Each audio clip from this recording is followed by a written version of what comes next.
எல்லாத்துக்கும் சொல்றேனே. 3வது வசனத்துலயும் 5வது வசனத்துலயும் பெத்தேல இருந்து அந்த காலேஜ் ஸ்டூடெண்ட் தீர்க்கதரிசி புத்திர வந்து,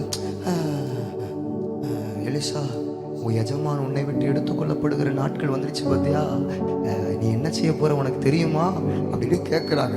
உடனே அவன் சொல்றான், எனக்கு தெரியும், நீங்க சும்மா இருங்க.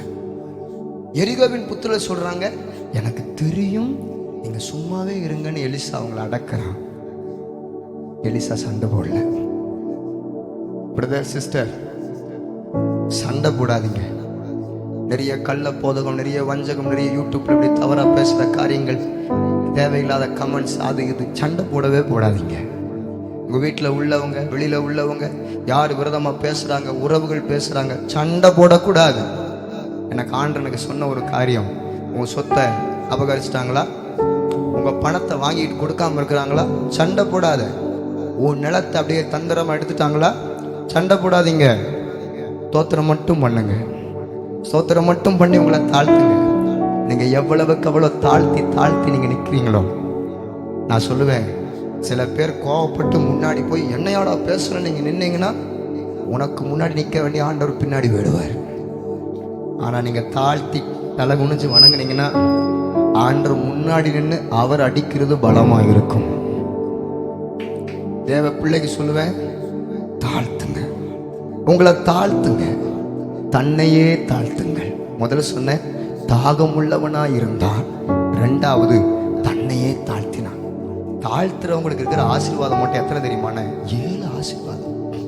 சங்கீதம் 138:6 நீங்க கவனிச்சீங்கன்னா, கர்த்தர் உயர்ந்தவராய் இருந்தும் தாழ்மை உள்ளவனை நோக்கி பார்க்கிறார். நம்ம தாழ்மையா இருக்குதான். உண்மையா ஊழியர் செய்யும் போதுதான் போராட்டம் பாடுகள். நான் ஒரு இந்து குடும்பத்திலிருந்து ரசிக்கப்பட்டிருக்கேன்.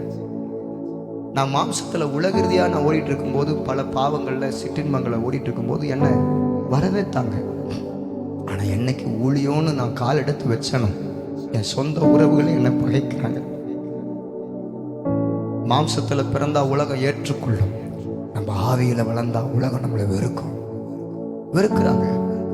போற இடத்துலலாம் ஒரு 4-5 வருஷத்துக்கு முன்னதாக ஒரு கிராமத்தில் படக்காட்சி போட்டு ஒரு 17 பேர் கொண்ட குழு நாங்கள் சுவிசேஷம் அறிவிச்சிட்டு இருக்கும்போது, திடீர்னு அங்கே இருக்கிறதான கிறிஸ்தவத்தை விரோதிக்கிற ஒரு கும்பல்கள் 50க்கும் மேற்பட்டவர்கள், 5 ஊருக்காரங்க எல்லாம் 5 பேருக்கு 5 ஊருக்கு மேலே எத்தனையோ ஊர் சொன்னாங்க, சேர்ந்து எங்களை அடித்தார்கள்.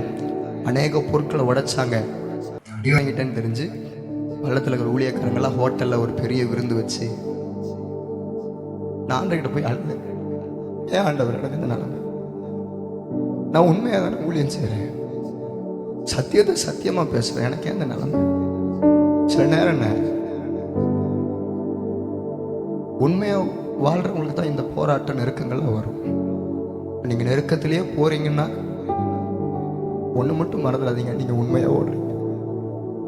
நான் ஆண்டவர்கிட்ட கேட்ட கேள்விக்கு அவர் ஒண்ணு மட்டும் சொன்னார் எனக்கு, அப்பா டே, கனி உள்ள மரத்துக்கு தாண்டா கல்லடி விடும். மரம் நல்லா வளருது, வேறு ஸ்ட்ராங் ஆகிறதுக்கு தண்ணி மேட்ரு இல்லை, வெயிலின் வெப்பம் மேட்ரு இல்லை, காத்தடிக்கடிக்க தான் வேறு நல்லா 4 பக்கமும் விரிந்து ஸ்ட்ராங்கா உண்டானாரு. உங்களுக்கு காத்து அடிக்குதுன்னா சிஸ்டர், உங்க சபைக்கு உங்க ஊழியத்துல காத்து அடிக்குதுன்னா ஸ்ட்ராங்கா ஒரு ஆண்டரோட நீதிமாவுடைய வேறு ஆசையாது, நீதிமாவுடைய வேறு ஆசையாது. தம்பி ஆண்டர்கிட்ட ஒரு தெளிவு ஒப்பு கொடுத்தேன், இந்த பாதைக்காக சோத்துற ஆண்டவரே. அடிச்சவங்களாம் எல்லாமே போயிட்டான். நான் இப்படி அடி வாங்கிட்டேன்னு சொல்லி பேசினவங்களாம் கூட்டமே, கும்பல்கள் ஒருவருக்கு ஒருவர் வெட்டுண்டு போனார்கள் வசனத்தின்படி ஒருத்தருக்கு ஒருத்தர் எல்லாம் ஆட்கள் சிதறிட்டாங்க. எனக்கு ஒண்ணு மட்டும் தெரியும், கர்த்தர் உயர்ந்தவராக இருந்தும் தாழ்மையுள்ளவனை நோக்கி பார்க்கிறார்.